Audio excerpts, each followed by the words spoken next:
किशनगंज शहर के पूरबपल्ली में आज बिहार के उप मुख्यमंत्री तारकिशोर प्रसाद ने जिले में अब तक के सबसे बड़े निजी प्रोजेक्ट सेंसेजा का विधिवत उद्घाटन किया। इस मौके पर श्री प्रसाद ने कहा कि यह बदलते और बढ़ते बिहार की तस्वीर है। साथ ही कहा कि केंद्र और राज्य सरकार ने आधारभूत संरचना के क्षेत्र में जो कार्य किया है उसके कारण निवेशक बिहार में निवेश की इच्छा प्रकट कर रहे हैं। वहीं उन्होंने कहा कि किशनगंज और ठाकुरगंज में चाय, रियल एस्टेट सहित अन्य क्षेत्रों में बड़ी संभावनाएं हैं और वो संभावनाएं अब आकार ले रही हैं।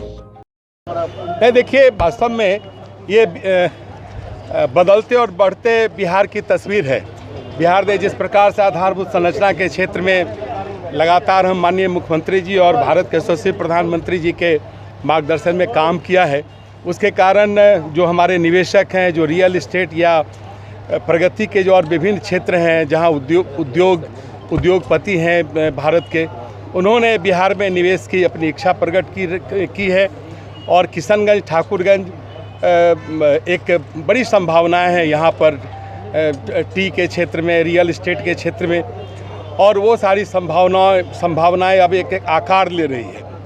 और अभी जो आगामी इस बार का जो बजट हमने पेश किया है उसमें हमने बिहार के आर्थिक विकास को भी रखा है और बिहार के विकास दर को भी रखा है, जहां काफ़ी एक उज्ज्वल संभावनाएं हैं। कोरोना संक्रमण के कारण कई चीज़ें ठहर गई थी, आर्थिक जो चक्र है वो ठहर सा गया था, उससे हम सब निकले हैं। बिहार के लोग अब पूरे अपने ऊर्जा के साथ बिहार के विकास में लगे हैं और हम बिहार में निवेशकों को भी आमंत्रित करना चाहते हैं।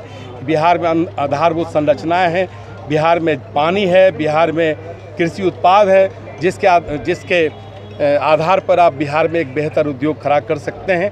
और हम आज जो सेंसेजा ने जो रियल एस्टेट के क्षेत्र में कदम रखा है उन्हें हम बधाई देते हैं और उम्मीद करते हैं कि आने वाले दिनों में बिहार के विकास में और भी जो विकास के क्षेत्र हैं वहाँ सेंसेजा अपना कदम रखेगी। सर, किस तरह का मदद मिलेगी उद्यमियों को? निश्चित तौर पर मिलेगी। जो बिहार के आधारभूत संरचनाएँ हैं, जो एक निवेशक को जो सारी अलग अलग जो उसके सारे कंपोनेंट होते हैं आधारभूत संरचनाओं का, वो सारा मदद। बता दें कि इस प्रोजेक्ट में वो तमाम सुविधाएं जिले वासियों को मिलने वाली हैं जिसके लिए उन्हें सिल्लीगुड़ी या फिर अन्य बड़े शहरों का रुख करना पड़ता था। प्रोजेक्ट के डायरेक्टर डॉक्टर सुब्रत प्रसाद ने कहा कि यह उनका ड्रीम प्रोजेक्ट है और उनका सपना था कि अपने गृह जिले को कुछ नया आयाम दे। वहीं डॉक्टर सचिन प्रसाद ने कहा कि सिल्लीगुड़ी ही नहीं अपितु पटना में भी ऐसा प्रोजेक्ट नहीं है जिसमें मॉल, होटल के साथ आवासीय फ्लैट दिया जा रहा है। वहीं इस मौके पर निवर्तमान एमएलसी डॉक्टर दिलीप कुमार जायसवाल, पूर्व नगर परिषद अध्यक्ष त्रिलोक चंद जैन सहित अन्य गणमान्य मौजूद रहे। सही है। और वर्चुअली बोला जाए तो मेरा ये ड्रीम प्रोजेक्ट था कि किशनगंज में ही, चूँकि मैं ब्रॉन एंड ब्रॉट अप हुआ हूँ, तो इस जगह को कुछ नया आयाम देना। और सबसे बड़ी उपलब्धि की बात भी ये है कि जो मेरा नेटिव स्कूल है, जो नियर बाई बाल मंदिर स्कूल है, उसके बगल में और साथ में मेरा जो रेसिडेंस है उसके बगल में हम इस प्रोजेक्ट को इम्प्लीमेंट कर रहे हैं और इस प्लेटफॉर्म पे दे रहे हैं। तो आई थिंक कि ये मेरा ड्रीम है और ये मेरा बहुत बड़ा अचीवमेंट भी है। और साथ ही साथ किशनगंज के लिए भी एक बहुत बड़ी उपलब्धि है कि भाई कि सारे लोगों को जो आज सिल्लीगुड़ी और दूसरे जगह जाना पड़ता था, चाहे एक छोटा सा कपड़ा हो या अपने आप को एंटरटेन करने के लिए या आइनॉक्स मूवी के लिए, सारी सुविधा ही एक प्लेटफॉर्म एक जगह में मिल रही है। और साथ में इतनी अच्छी रेसिडेंस की सुविधा लगभग 150 फैमिली को जो मिलने जा रही है, वो अपने आप में फील करेंगे कि एक स्मार्ट सिटी के साथ में एक क्लास सोसाइटी को वो इन्वायरमेंट में बिल्ड करेंगे। बहुत लोग यहाँ पे डॉक्टर हैं, इंजीनियर हैं, वो लोग जब यहाँ से सिल्लीगुड़ी चले जाते हैं, तो मेरा जो ये प्रोजेक्ट है जो सिल्लीगुड़ी के लिए ही नहीं, ये एक बिहार में का प्रोजेक्ट है। और ये मैं मानता हूँ कि पटना में भी इतना बड़ा प्रोजेक्ट नहीं है। इसलिए नहीं है क्योंकि मॉल के साथ, होटल के साथ और आपको इतना अच्छा लिविंग स्टैंडर्ड के साथ आपको फ्लैट यहाँ दिया जा रहा है। ये जो प्रोजेक्ट है ये सबसे पहले आपको एम्प्लॉयमेंट जनरेशन को बढ़ाएगा।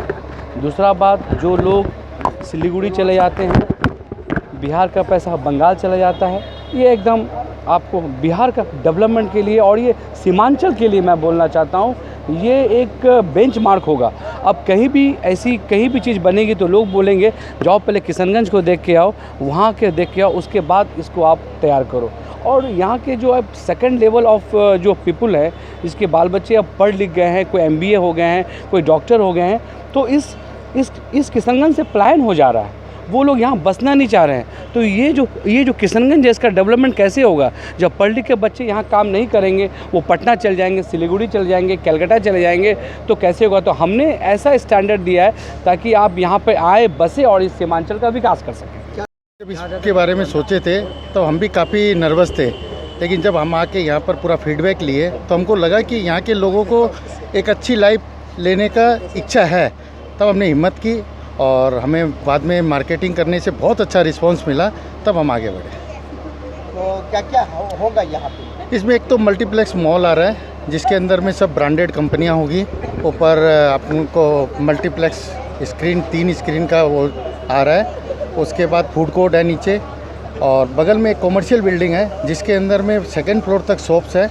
उसके ऊपर में आपको 2 फ्लोर में होटल्स हैं, 2 में बैंकेट हॉल है। अब तक तैयार होने की संभावना है?